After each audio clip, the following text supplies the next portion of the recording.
وعلى آله الطاهرين وصحابته أجمعين. قال المصنف رحمه الله تبارك وتعالى ونفعنا بعلومه وعمله في الدار.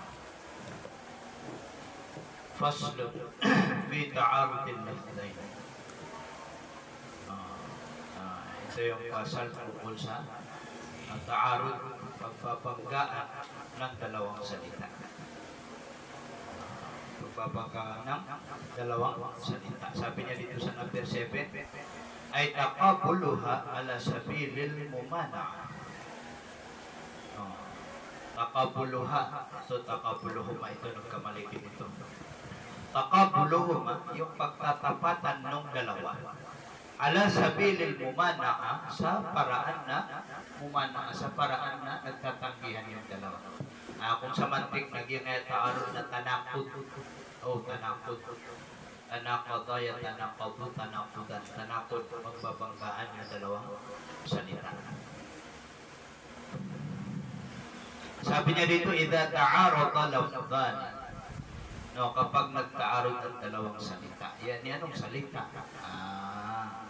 Ito tinakwil niya dito, yan yung dalilan, dalawang dalil. Kasi yung salita ang pinagtatira-talakay natin dito na yung mga masalah dalil.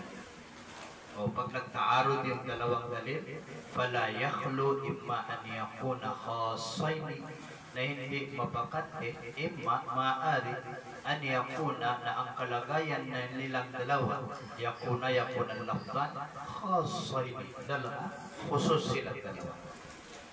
Maring khas yung dalawa, aw ammaini, o di kaya umum ang dalawa.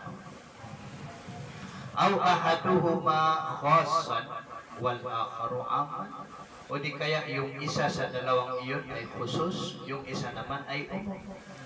Aw kullu wahidin minhuma, o di kaya bawat isa sa dalawang iyon, minhuma min al-lafdhain, amman umum, min wajhin sa isang panig, khassan min wajhin, at khusus naman sa isang panig. Kumbaga na pare-parehas na umum. Pero parehas silang umum sa isang panig, khusus sa isang panig. Fa in kana, na kung ang kalagayan nilang dalawa, yung dalawang dalil na yung dalawang salita, khas, dalawang khas. Kasi yung khas na hindi na pwedeng bawasan pa yung adil.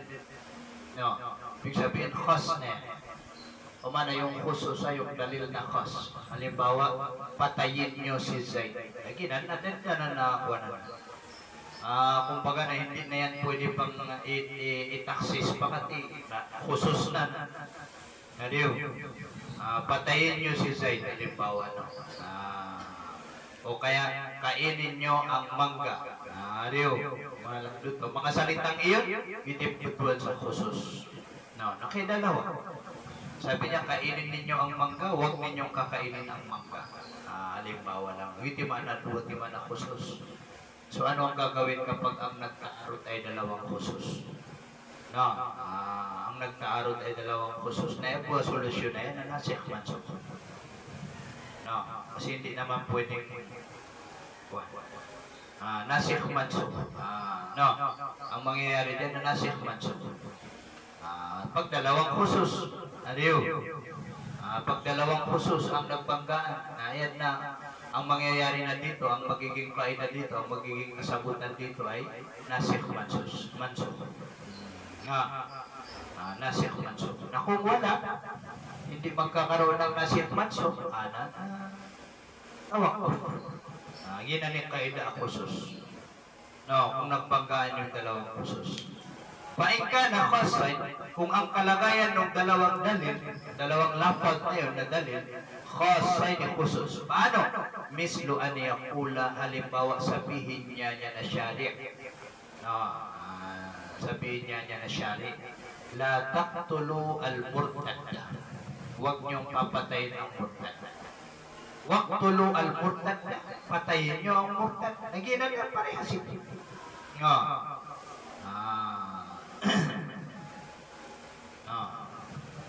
Patayin nyo ang murtad. At huwag nyong patayin ang murtad. So, yan ang mga khasay. Pangalawang halimbawa, sallu, magsambayan kayo, malaha sababun. Ang bagay na meron para sa bagay, sabab dahilan. Inda tulu'i syamsi, pag sumisikat ang araw. Wala tusallu, at huwag kayong magsambayan, mala sababalaha. Inda tulu'i syams. Ito na, magkabaliktaran nito, upang na magkabanggaan itong ganitong salita. Nang ganito sabi niya, na fahada, na itong ganitong ta'arud, na la yajuz. No, hindi maaari. Illa, la yajuzu, hindi maaari, an yarida na dumating siya na ta'arud, illa fi waqtayn, maliban sa 2 oras. Kasi yung lagi diyan, hindi naman pwede mapagsabay ito. Kumbaga na si Samantik niya, sabi niya na hindi pwedeng mapagsabay yung mutanang kita. Hindi ito mapakapungan. Sabi mo, puti pa, tapos itim. Hindi yun pwedeng magkasabay sa isang panahon. So, ang mangyayari dyan talaga na malalatag yan sa 2 panahon. Kaya nga katulad din nito, kapag mayroong ganitong ta'arud, sabi niya na ito hindi pwedeng mangyari. Pamanaginap tuloy ay hindi mangyari. Na mangyayari lang ito, illa fi waqtayn, sabi niya, maliban sa 2 panahon. Mapulaw lang, mangyayari ito maliban sa 2 panahon. So, ang mangyayari, nawayakuno ahaduhuma, na mangyayari na yung isa doon sa 2 iyon, ahaduhuma, ahadul lafdain, na nasikhan lil akhiri, na magiging nasikh doon sa isa, nasikh mansukh. Ayan ang mangyayari din, magiging nasikh mansukh. Paano magiging nasikh mansukh yan? Ay kasi ganun talaga. Wala nang solusyon. Na kung wala pang magiging tawakkuf. So yun ang mangyayari. Fa'in urifat tarikh. Siyempre, bago ka mag-nasikh mansukh, malalaman mo muna kung saan yung naunang sinabi at saan yung nahuling sinabi. Kasi ganun lang naman yun eh. Saan ang naunang sinabi? Ganito. Saan ang nahuling sinabi? Ito. Kung ang naunang sinabi na yung huwag ninyong patayin yung murtad, ibig sabihin, ang nahuling sinabi, patayin nyo ang murtad. So ang magagamit natin doon sa 2 dalil na yung pangalawa. Kaginti po ta'akhir. Yun yung sa bab nasikh mansukh. Darating din tayo sa bab nasikh mansukh. Ganun ang patakaran niya. Ang uunahin, ang kukunin natin ay yung ta'akhir. Katulad sa hadisan, kuntu nahaytukum an ziyaratil qubur. Dati, noong unang-una pa na pinagbabawalan ko kayong bumisita sa mga libingan. Kuntu nahaytukum an ziyaratil qubur. Nung una-una, ay pinagbawalan ko kayo na magbisita sa mga libingan. So itong hadis na ito na nasa Sahih Muslim, na ito ang nagsasaad na sa bandang huli na pinahintulot din magbisita. Katulad din sa Tadwinul Hadis, Tadwin, yung isusulat yung hadis. Sa unang panahon na hindi pinapasulat ng Rasulullah. Nung lalong-lalo na nung nandun sila sa Makkah, na hindi pinapasulat ng Rasulullah yung hadis. Bakit? Kasi sa panahon na yun, ay yun yung panahon na pag-ulan-ulan ng mga ayat ng Quran. Na ayaw ng Nabi sallallahu alaihi wasallam na magkaroon ng iltibas sa mga sahaba na baka mapagparehas nila yung Quran at saka yung hadis.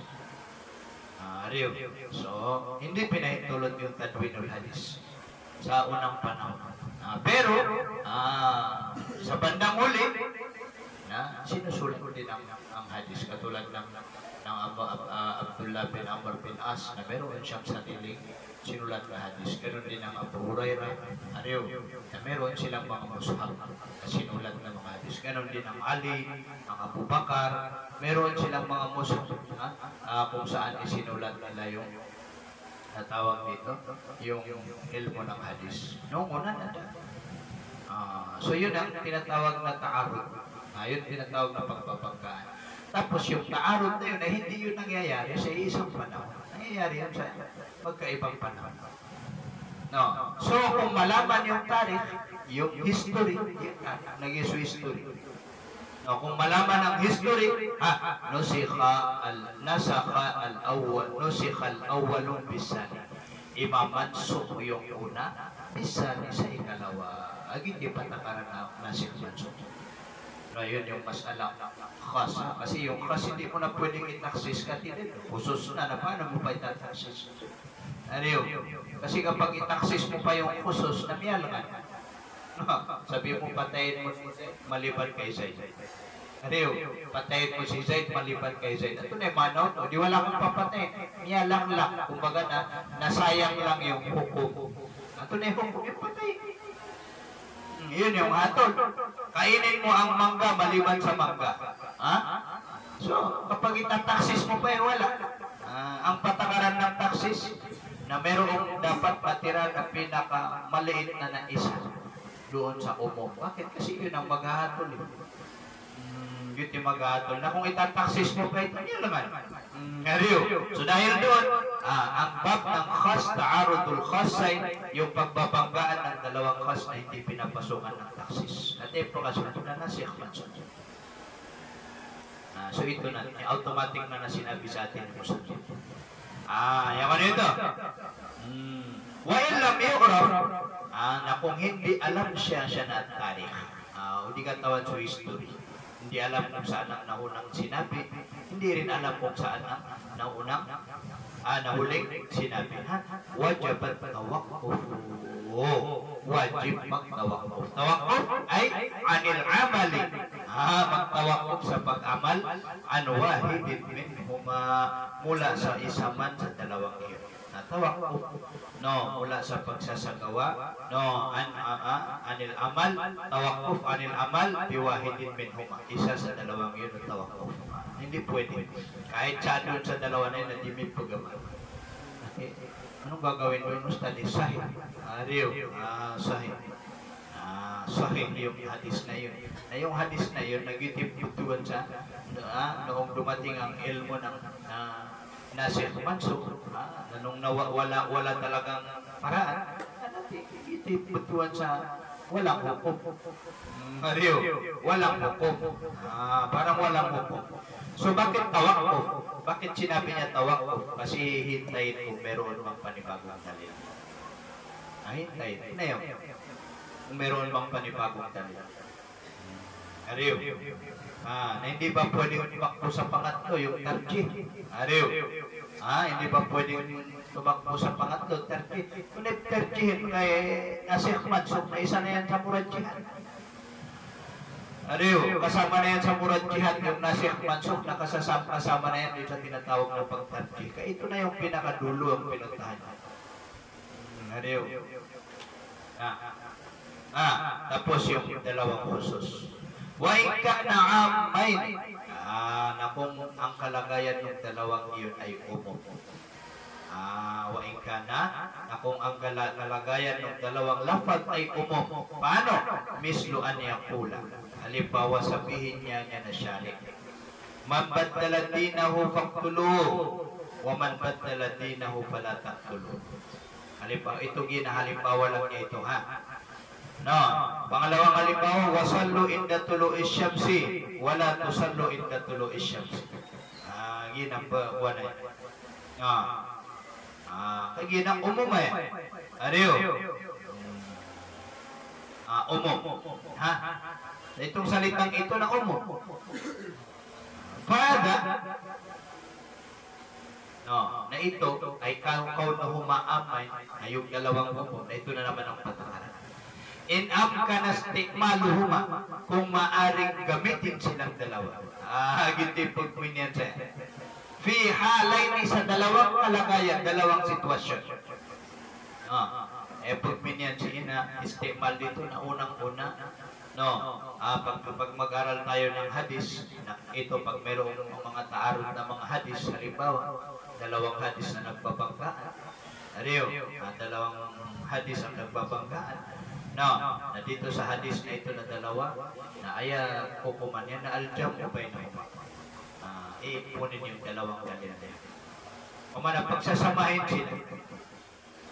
Katulad yung dalil ng pagtakbir. Ganito. Ilagay ang kamay dito sa dibdib.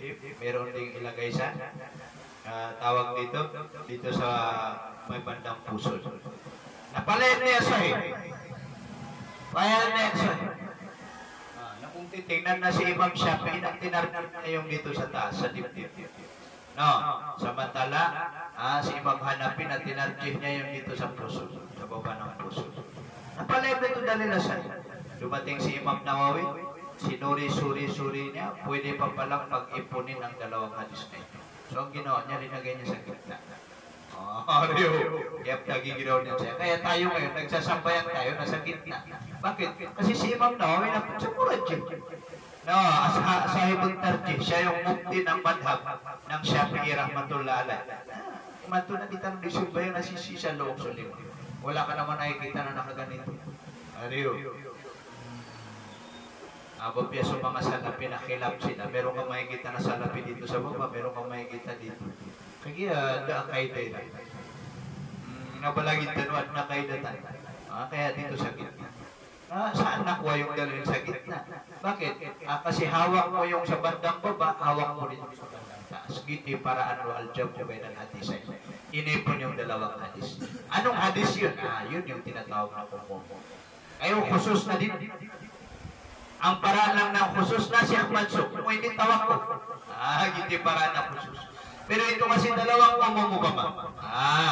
Kung ganun pa, hada na ito ay kaunuhuma amay, in amka na stikmaluhuma, kung maaaring gamitin silang dalawa. Pamakamapakay, maaaring gamitin ang dalawang ito, ahadungan, istikmaluhuma, istikmalu, ang lafdain. Yan italilain na, kasi ay murad sa gimong na lafdain, ang dalilain. Kaya nga sabi niya dito, direct na yung dalil. Kung maaaring gamitin ang dalawang iyon, fi halayni, sa dalawang sitwasyon. Sa dalawang kalagayan, usto mila, nagagamitin silang dalawa. Pag-usapan sila. So, itong paraan na ito, na al-jam'u bainad dalilay. Ito yung takdir nyo dyan, yun ay susulat ninyo. No, itong ganitong paraan ay hadal wajhu na jam'un bainad dalilay. Itong paraan na ito, yan, yung jam'un, pag-iipunin ang sa pagitan ng dalawang dalil. Kama qala sallallahu alaihi wasallam. Nangyari katulad nito, again, clear na yung hadis. Kama qala sallallahu alaihi wasallam, tulad ng sinabi ng Nabi sallallahu alaihi wasallam, khairus syuhudi man syahida qabla an yustashhada. Ang pinakamainam na saksi sa mga saksi naman yung tao na nagsaksi qabla an yustashhada, bago hilingin magsaksi. Bago hilingin magsaksi. Ito, isa dito. Na ang murad nito, na inipon ito ng mga ulama.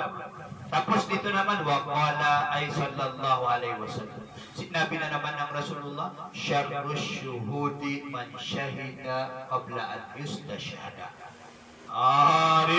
Ang pinakamasama sa mga saksi naman syahida, yung tao na nagsaksi siya naman qabla an yustashhada, bago hilingin magsaksi. Gina na istashhada na istifal. Talabul pelian na, yung sintalit talab. Yung hilingin sa kanya magsaksi. Yung una na pinakamainam, na nagsaksi bago sa kanya hilingin na magsaksi. Kumbaga na bago siya sabihan na isisursing, yanan. Lagi dito, ang pagkakaiba lang na taarud, khair doon sa isa, syar doon sa isa. Kasi ano ang kabaliktaran ng mabuti, hindi masama. So ito na inipon nila itong dalawa. Na ang murad doon sa khairus syuhud, nag-iiso, nababasa natin doon sa fikhi. Ito yung nababasa na natin doon sa fikhi, na yung tinatawag na tawag dito syahid hisbah. Naalala ninyo, sa fikhi, ito yung tinatawag na saksi na hisbah. Walang ibang layunin. Maliban lang sa ang layunin niya ay para maipanindigan ang katotohanan. Para maipanindigan ang katotohanan. Ito namang syarrus syuhud, nasaksi rin siya. Kaya lang nagmukhang atat siya na magsaksi. Yung na syarrus syuhud, na nagmukhang atat na nagsaksi. So kung ganon ang magiging kahulugan ng dalawang hadis, nag-problema. Ito binigay niya yung tawag dito wajah o kaya paraan kung paano inipon ito ng mga ulama ng Shafi'i. Faqala ashabuna. Sinabi ng mga ashab namin, al-awwalu, yung khair, yung may khair na saksi, na mahmulun alayhi, na ikinarga alayhi sa kanya sa isang tao na magsaksi, idha syahida, kapag nagsaksi siya, wa sahibul haqqi, samantala walhal sahibul haqqi, yung may karapatan, na la ya'lamu, na hindi alam niya na sahibul haq, anna lahu syahidan, na meron para sa kanyang saksi. Agib betul sa syahada hisbah, magsaksi ng hisbah ba? Adiyo, syahada hisbah. Yaman nila. Na fa'innal awla, dugtong pa ito sa salita ng mga asa, na ang karapat dapat, ang awla, ang mainam, na aniya syahada, na magsaksi siya.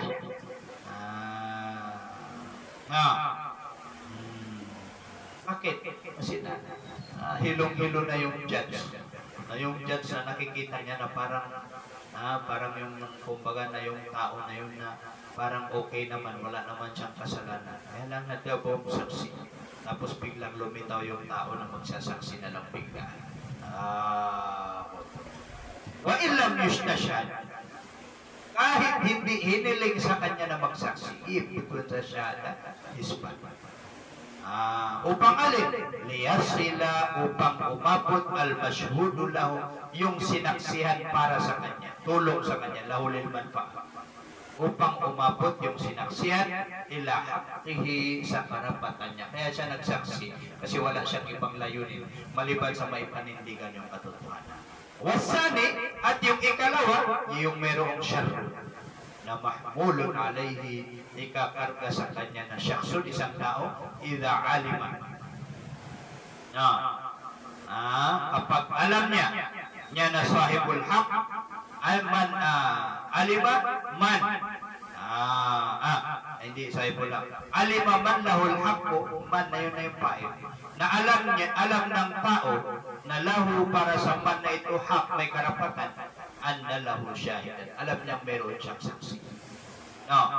So pag alam niyang meron siyang saksi, fala yajuzu lisyahid, na hindi pwede sa saksi an yabda, na mag-umpisa siya sa pagsyahada, pamanatat-natat, hindi pa siya tinatanong na nagsaksi na kagad, qabla an yustashhada, bago hilingin ang kanyang pagsaksi. Yun ang isang paraan. Yan sa madaling salita, unang paraan kapag naabutan natin yung mga dalil na umum, na al-jam'u bainahuma, ipunin ang dalawang ito. Kagiginan. Ito, na kasi kaya mo iipunin para lahat magamit. Ay ang maksud sa dalil na lahat gamay, ihmalul kalam, awlamin, ihmalihan. Yung gamitin natin yung salita, ibig sabihin gamitin natin yung dalil ay mas mainam kaysa sa ipasantabi natin yung dalil. So dahil doon, yan ang pinakaunang step, dyan ay nagkaisa ang mga ulama. Ipaksan sa mga ulama, kapag yung dalawang dalil ay nagkaarod, unang-unang step, pagpaganaya step, na gagawin ay al-jam'u bainal dalilain, pag-ipunin yung dalawang dalil. Bakit pag-ipunin? Para lahat magamit. Ngariyo, ihmalul kalam, awlamin, ihmalihin. Yan nito.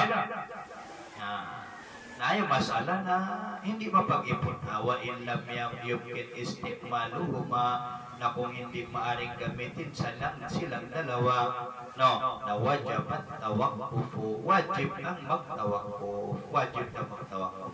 Nagiging na siya katay musallib rahmatullah alayh. Ngariyo, itong tawakkuf na ito na hindi pa ito mangyayari, pinakalas nagyan na tawakkuf. Bakit? Kasi dadaan ka muna sa al-jam'u bainal dalilain. Una al-jam'u bainal dalilain.